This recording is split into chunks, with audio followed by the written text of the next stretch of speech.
رسول کریم صلی اللہ علیہ وسلم نے فرمایا، اپنی بھائی کی مدد کر، خواہ وہ ظالم ہو یا مظلوم۔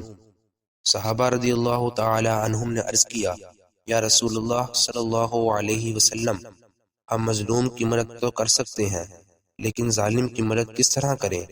آپ صلی اللہ علیہ وسلم نے فرمایا، ظلم سے اس کا ہاتھ پکڑ لو، یہی اس کی مدد ہے۔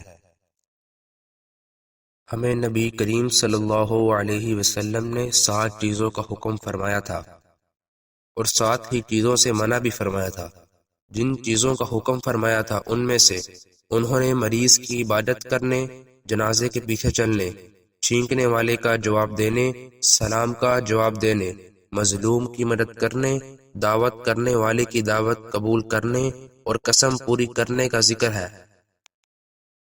آپ صلی اللہ علیہ وسلم نے فرمایا کہ ایک مومن دوسرے مومن کے ساتھ ایک امارت کے حکم میں ہے کہ ایک کو دوسرے سے قوت پہنچتی ہے، اور آپ نے اپنے ایک ہاتھ کی انگلی کو دوسرے ہاتھ کی انگلی کے اندر کیا۔